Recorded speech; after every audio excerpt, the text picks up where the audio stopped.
these exercises or any Slackboard exercises in socks because you're more slippery, and we definitely don't want that.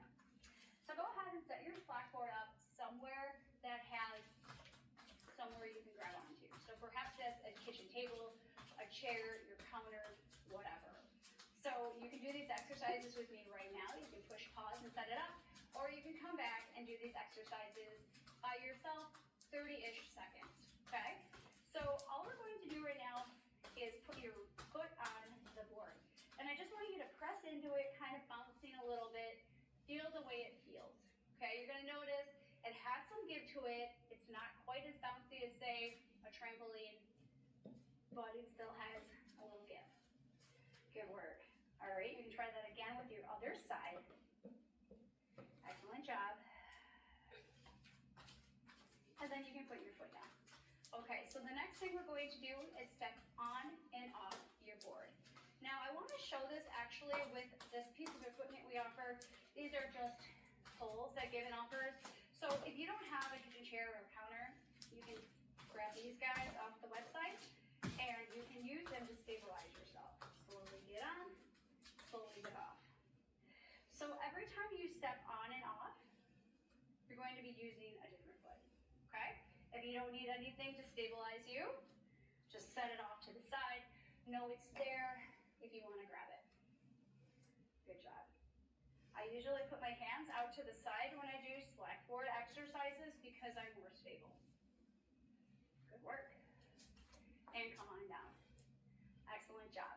So now I want you to join me on your Slackboard. Slowly get up. And when you feel stable, you're going to actually bend those knees.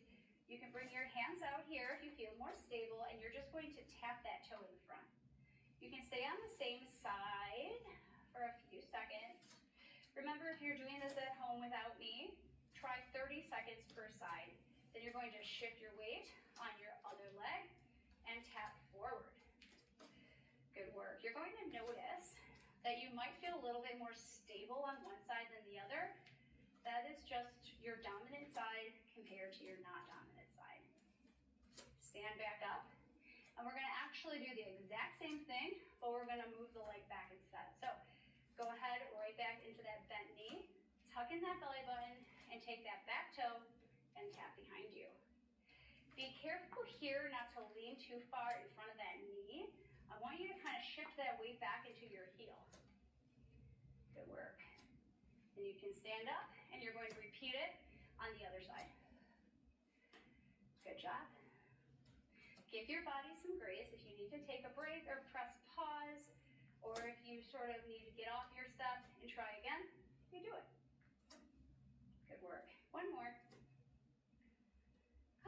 Good work. Okay, so now we're going to do an exercise that tests our vestibular system. So what I want you to do is get those feet and those heels right underneath your hip so you feel nice and stable.